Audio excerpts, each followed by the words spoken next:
Thank you so much, Yashir, for being here. I am so excited to be speaking with you. You want to start, let's take us all the way back to the beginning of your story. First, when did you decide you even wanted to have a business? And thanks for having me firstly. And let's see, in terms of starting my business, I thought about starting a business when I was 12 years old in my childhood. Like I'm currently in my early 20s. I thought about starting a business when I was 12 years old because I created basically my whole plan since that time. Like I had a purpose in life. I was clear on my purpose, and I knew in order to achieve that purpose, I need to make money. In order to What did you make money, find that purpose was? like my purpose is related to helping my community. It's also there are certain goals which I have planned in order to help my community, which is also there on my website, Hashmi Foundation. So it's like there are certain goals in education system and healthcare system which I have planned from scratch to bottom. I mean, it's from scratch to to university degrees. So I created everything from scratch, and it's the world's most advanced education system.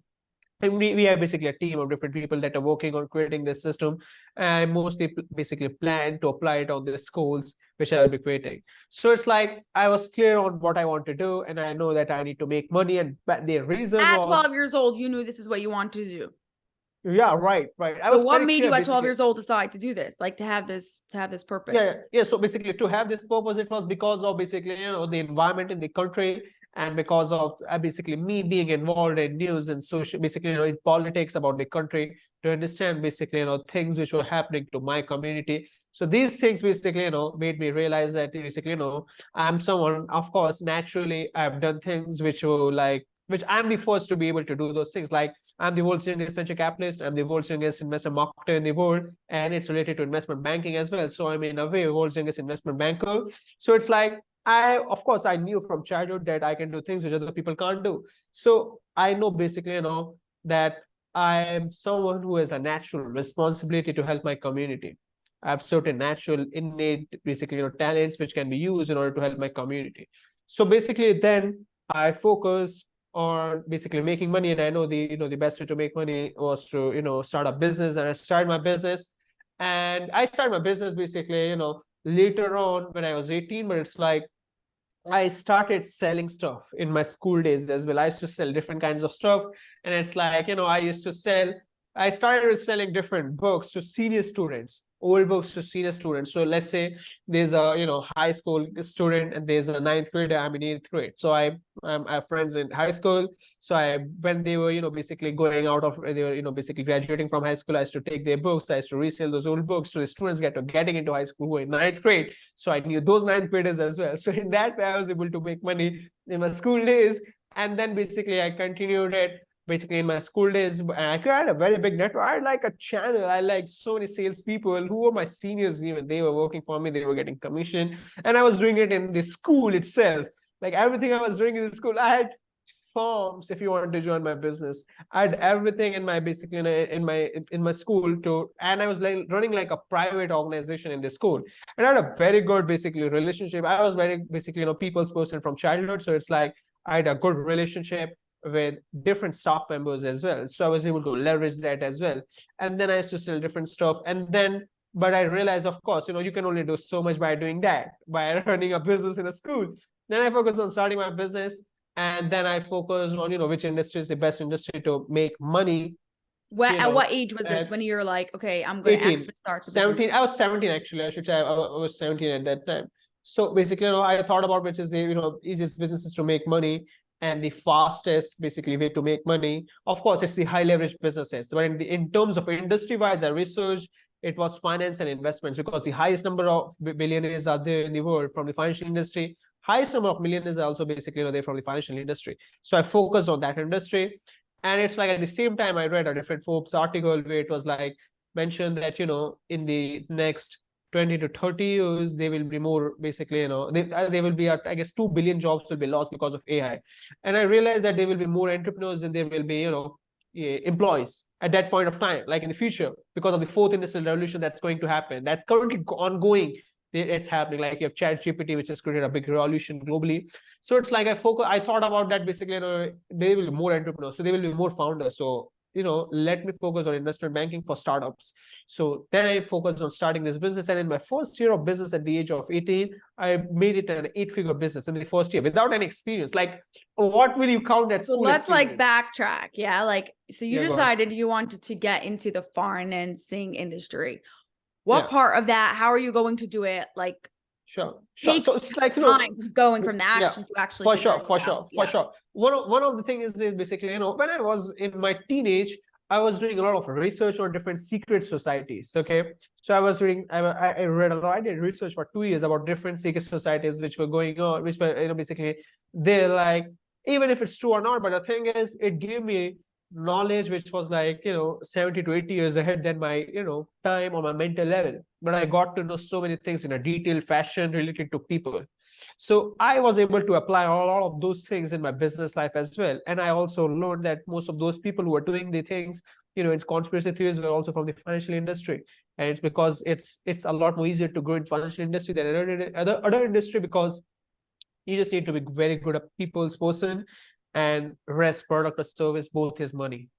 So Like what's you need interesting? If what you're saying is true, then the highest place, the place to make the most money is actually the easiest to get in.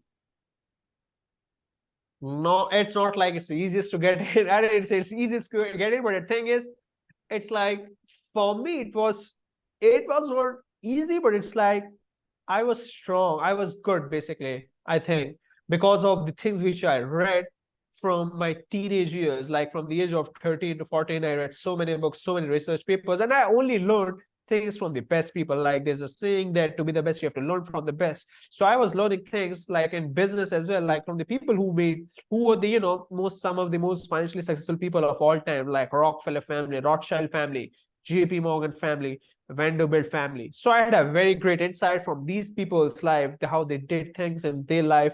Like Elon Musk is like, okay, great, he's currently the richest, but at the same time, we have to think that this is a planet which has been there for 3.5 billion years, right? There's always someone who is the best at a certain point of time. And after some True. time, I someone just else like becomes to the play best. devil's advocate. And I'm just gonna say that even though like all those other families, they have like a lot of really good stuff there. They're like in Sure. the old past, like Elon Musk, like you said, For is sure. like in 2023. For sure. So For I'm sure. not But saying it's like like, which one's better, which one's worse. I'm curious to hear like your for like sure, definitely. yeah. Yeah, definitely. I mean, it's like, the thing about that thing is like human behavior always repeats itself. So it's like most of the things about human behavior will repeat. And it's like, I mean, change is very hard. Like people used to say that, they will be, I mean, in 2010, people was like, people were saying that 2023 will be like, there will be electric cars everywhere. There's no, I mean, it's hard to find electric cars. It's not very easy to find electric cars. Like if I want to search electric cars, especially in India, it's very hard to find electric cars. But it's like in US, it might be a lot more easier, but still, majority of the cars are not EV, right? But it's like we thought that it will be like, people always overestimate things in terms of a big change. Like a big change takes time. Like when you see an Apple product or a product of a Chinese company, like Apple create very minor changes and very little changes. It's very simple. Everything is simple because Apple is serving billions of customers globally. Apple can't just have very big change. It's hard to basically have a very big sudden change to on a very big mass, because it becomes hard for people to change suddenly so much. It's hard for people to change. It takes time. Like there's a gradualism where people, it takes each time to basically Yeah. to As happen. humans, Like like so, we resent change, resist change. Yeah. for sure. So I mean, I think a lot of things, basically many things were natural and many things were because of me being disciplined enough to learn things from the best people and have a curiosity and a passion to do things. So then I started basically my business in the financial industry. And my first year I made it a 8-figure business. An 8-figure business is like a 7-figure business in US dollars. In India, I mean, an It's a 8-figure business seven-figure business, 7-figure, but how many figures you said? it's like an 8-figure business in India is a 7-figure business in America. Okay. But like again, let's go back a little bit. So you decided that you're doing in this financial thing. How do you know what part of finance you were getting in? Like financial industry is Yeah. a So huge basically, it's like, I mean, on LinkedIn or as well, basically, I learned so many things about startups. So that's what I mentioned. I read basically that Forbes article related to people who are losing jobs.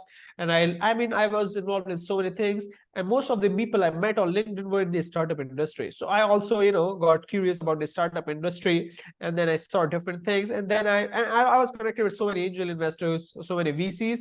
So I got more curious basically about what it is and basically how things work. And naturally, I mean, if you talk any of my mentor, they'll tell you I change very fast, I learn very fast, I apply things very fast. So it's like I learned everything quickly and I just started. It's like I even was not completely prepared to serve a proper customer, but I just started just because I was committed that I have to start. Because it's like creativity follows commitment. First, you have to commit on something, then your creativity makes you to be able to achieve that respective thing. Otherwise, basically, it's like, you will be like, people, see, there are three things which people hate. People hate responsibility, people hate accountability, and people hate commitment. Okay. And People these are say the they only, hate it, but they once right. like they get more into it, then it's like actually Sure. this is what makes Right. life. For sure. Because but the thing is, if you look at it, it's like the greatest things in the world were done by people who had all of these three things. Like in a marriage, Right. people don't like to get married because there is responsibility, accountability, and commitment, right?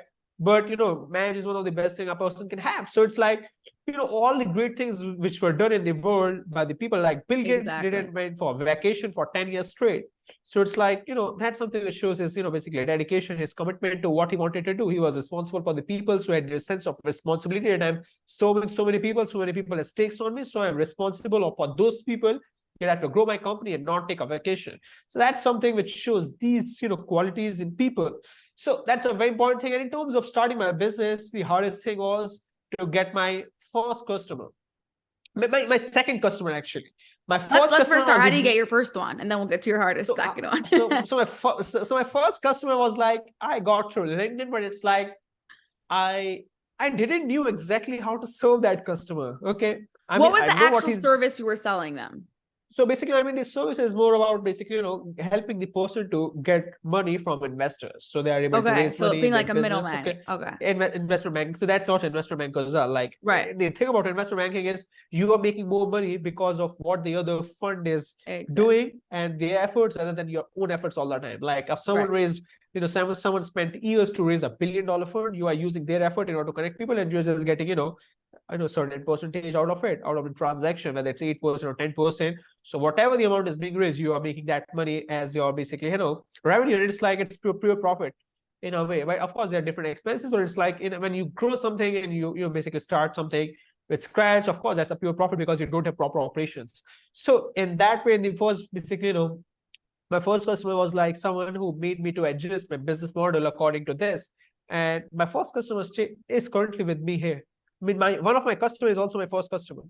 Like the person who did business with me 4 years ago is also my customer now. That customer was very dissatisfied in the beginning, but then basically, I made some adjustments and give that person very good service after my business basically became very sophisticated. At the mid of the first year, my business became a lot more sophisticated. So let's like slow this down. So how did you find that first customer? What was the mess up that happened that he was dissatisfied? Then how you fixed it up? Like each one of them. So basically it was like, it was just a random DM. Okay. It was just a random cold DM outreach DM. Yeah, right. So that was another broker. That broker was connecting me to his client so that he can raise money. So I talked to his customer, I talked to his client, and then it's like, his client was unable to raise money for 6 years for a company basically that was basically in a healthcare industry. So they were unable to raise money for 6 years, and he was still consistent enough to keep on trying. And so this guy basically he's still trying to raise money, and his broker connected me to him. And then now he's asking my help to help him in raising money. Because at that time, I was connected with so many angel investors as well. So it's like now I was trying to help him to connect with more angel investors who can, basically help him to basically, raise money. But the other thing is this, it's like, that's not the only service we provide now. I mean, there are a lot of services we provide, and there's a lot more sophisticated service which we provide than just this thing, which I did in the beginning. Because it was just why was this customer dissatisfied? Yeah, so basically it's like This customer was like, it was like several months and he was unable to find the investment. It's the same reason. He was not disappointed because of me. He was disappointed because of what his business is. Because it's not like that I was the only one who was not able to get him to raise money, but it's like no other basically, investor was willing to invest in his business, and he was trying for 6 years because of course what he's doing is wrong. Like it doesn't take you 6 years. There are only ways, basically where it takes you 6 years. Either you are a very big stupid, or either you are created as something which no one needs, or either basically you have a lot of time to waste. So that's why basically, he was Not a lot he of was commitment. he was basically, I mean, he was too poor. See, it's like one thing is this, like, people don't realize is there's an opportunity cost in everything we do. Like if someone is a student, if someone is studying in the college, they are also studying and they are also not making $1 million every year. So they better realize that better be a good student rather than, basically thinking that, they can waste all the time in college, do nothing. Like when you do something also means you don't do something. Like our ignorance costs us unlimited amount of money. Like if I get a no in life from a customer, from an investor, this means I don't know something which that other person knows or someone else knows, which I need to know, which I need to make adjustments according to that, and then I can get the results and yes, which I want. So people are like, people are like, this guy is still at me, and now after a certain period of time you start respecting that person, like, the consistency of that person, that this person is still here, still trying his best to raise money. It's like So what 7 happened? 8 How years were you now. able to like adjust things to actually help him? Yeah, so basically it's like, now in terms of the beginning, I had a very small network of investors in the beginning. Like 4 years ago, it was a very small network of investors. I wasn't able to find relevant investors for him. Now I have a network of 40,000 investors. So it's like I can basically, find investor for almost every company in the world. And this guy also raised basically. This guy raised recently, and he recently again became a customer. Very recently. Like before there was a few years gap, and then again he became a customer. So now we are very interested investors for him. Later, so it wasn't like Yeah. during those 4 years. That makes sense. Okay, so now let's get to like your story about the second person who was challenging to get. So now the thing is, in the US market, in order to get a customer, most of the customers prefer to talk to references, right? And I don't have any reference. I mean, you don't want to talk to a reference who's disappointed, right? And I'm my first business, and I don't have another person to introduce him to, who will I introduce him to give a good feedback about my service, because I just started my business. So then basically, I had basically, in the beginning of a business, it's hard to sell in this situation. So I was like, I have my friend and I use his company basically, to give a good reference for me. It's like to get this person to be basically, my first customer in a way. Now this customer was more satisfied, and then I used him as a reference for other deals. So it's like, it was really hard to get basically, this customer, because I had to use my friend's company who I didn't provide the service, still I have to So use you basically that company. like lied. But it's like, I mean, in a way you can say, but it's like that person used my service, but not this service. It was a different thing. Different service. Okay. It was like a different kind of relationship. Like that person knew me very close. So it was not like this was like a, stranger. It was like this person was like someone who knew me very well. Like, one thing about, the reason people ask for references, one is you are running a proper business. Other thing is you are basically, what your service, which service you're providing is really good. Okay, these are the two things. Now for that person, the main concern was, if this company is really there, because I was starting my business, I didn't have any kind of digital imprint, right? So this person gives, satisfaction or confidence to this person on the basis of the legitimacy of the things which I was doing in the beginning of my business. So that's the confidence which he got through him. But after that I was able to basically, solve this problem. So there was no problem in regards to that. So that's how you have to come up with like some sort of creative solution to overcome this. Yeah. For sure, definitely. Yeah, awesome. Okay, so can you tell us where we can find you and where else we could hang out with you? Sure.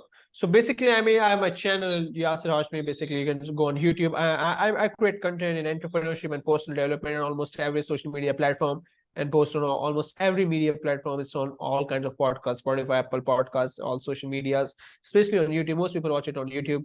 I have more than, I guess, 26,000 subscribers. So it's like we have different media channels I'm creating to I'm thinking of making it, basically in the form of like a TV channel where we have different kinds of creators in the show of different categories. So people can, see my content there. It's basically It's entrepreneurship and just personal your name, development. or is it like what's your YouTube channel called?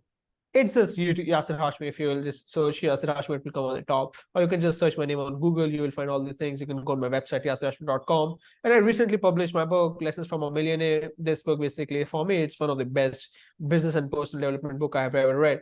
So this book, basically, I published last week, basically last month.